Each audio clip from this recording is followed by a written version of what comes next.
शांति। आज हम चर्चा कर रहे हैं सर्व आत्माओं के पिता परमपिता परमात्मा कौन है, या भगवान किसको कहा जाता है। भगवान के बारे में आज अनेक मत है, लेकिन भगवान कौन है इसके बारे में यथार्थ रीति बहुत से लोग नहीं जानते हैं, या पूरी दुनिया ही नहीं जानती है।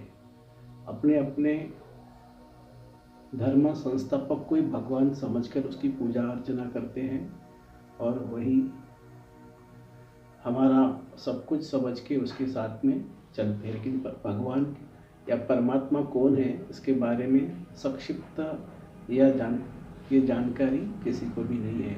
तो भगवान वह है जिसको अपना खुद का शरीर नहीं है, जो देह से अलग होता है, वह है परमात्मा या भगवान उसको कहा जाता है। तो देखो इस पिक्चर में दिखाया है सर्व आत्माओं के पिता परमपिता परमात्मा शिव निराकार ज्योति स्वरूप। इसमें मोहम्मद पैगंबर जी, इस पिक्चर में मोहम्मद पैगंबर जी ये भगवान को या उसको अल्लाह अकबर नूरे इलाही करके पुकार रहे, आवाज़ दे रहा है। तो परमात्मा मोहम्मद पैगंबर जी नहीं है, या भगवान अल्लाह नहीं है, लेकिन वो अल्लाह को आवाज़ दे रहा है और वो उसका माध्यम है। तो मुस्लिम भाई लोगों ने आज मोहम्मद पैगंबर को ही अपना खुदा समझकर उसी के रास्ते पे चलने के लिए ये हो गए हैं। तो ये फिर यीशु क्रिश्चियन ने क्राइस्ट के धर्म में इसमें बताया है कि भगवान लाइट है, माने नूर के समान है, भगवान नूर है, ऐसे कहा गया है। तो भगवान नूर का मतलब क्या होता है? लाइट के समान है, ज्योति स्वरूप है। गुरु नानक जी ने कहा है ओमकार निराकार सतनाम वाहेगुरु। तो सभी धर्मों के पिता भगवान को निराकार ज्योति स्वरूप मानते हैं, ज्योति के रूप में। लेकिन आपस में ये मतभेद क्यों हो चुका है, अलग अलग क्यों बांट चुका है? अगर मैंने किसी को पकड़ लिया और इसको बोला कि सभी धर्म आत्माओं के, चाहे हिंदू हो, मुसलमान हो, सिख हो, ईसाई हो, ये सभी क्राइस्ट को भगवान मान सकेंगे? नहीं मानेंगे, क्योंकि हिंदू लोग इसको नहीं मानेंगे, मुस्लिम लोग नहीं मानेंगे, तो कई लोग नहीं मानेंगे।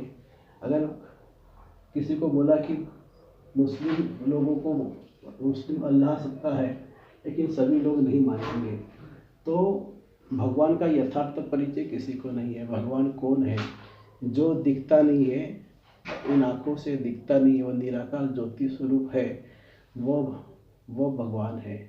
भगवान के बारे में अनेक मत है, लेकिन भगवान ज्योति स्वरूप है। वह कभी जन्म मरण के चक्कर में नहीं आता है, इसलिए उसको भगवान कहा जाता है। तो देखो ये निराकार ज्योति स्वरूप परमपिता परमात्मा शिव बाबा, हम कहते हैं हिंदू मुस्लिम सिख ईसाई आपस में सब भाई भाई, एक पिता के बच्चे हैं। लेकिन उस एक पिता को हम जानते हैं कि वह सर्व का पिता कौन है? तो वो एक गॉड फादर या परमात्मा को न जानने के कारण हम उससे जो शक्ति है, जो करंट है, जो पावर है, उससे नहीं ले सकते हैं। और उससे, क्योंकि परमात्मा सुख शांति आनंद प्रेम का दाता है, और उस सुख शांति आनंद प्रेम से हम वंचित रह चुका है, क्योंकि परमात्मा का सत्य परिचय हमें नहीं है। परमात्मा सुख का सागर है, शांति का सागर है, प्रेम का सागर है, आनंद का सागर है। परमात्मा की तुलना सागर के साथ की जाती है, परमात्मा की महिमा सागर के साथ की जाती है।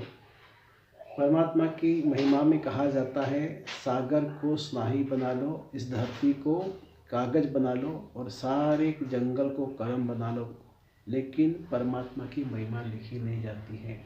तो परमात्मा के बारे में सत्य परिचय किसी को भी नहीं है। वो अपने धर्म में, अपने कर्म में, अपने देह के धर्म में लटके हुए हैं, इसलिए परमात्मा का सत्य परिचय वो पा नहीं सकते हैं। तो परमात्मा ज्योति स्वरूप निराकार लाइट स्वरूप है, और वो कुछ न कुछ उन्हें प्रॉब्लम आ जाता है, क्योंकि डरते हैं कि हम अपने गुरु से वंचित न हो जाए, उनका श्राप न मिल जाए। लेकिन परमात्मा का सत्य परिचय पाना समय की पुकार है। तो परमात्मा ज्योति स्वरूप निराकार देह से अलग सर्व का माता पिता बंधु सखा स्वामी और सद्गुरु है। वह इस समय साकार प्रजापिता ब्रह्मा के मानवीय तन का आधार लेकर वह अपना खुद का परिचय देते हैं। और फिर से, क्योंकि 5000 वर्ष के बाद यह ज्ञान रिपीट होता है, यह समय रिपीट होता है, तो इसीलिए फिर से परमात्मा अपना खुद का सत्य परिचय देने के लिए अवतरित हो चुके हैं या समाविष्ट हो चुके हैं। तो परमात्मा की महिमा अनंत है और इसे पूरा डिटेल में जानने के लिए आप हमारे 7 डे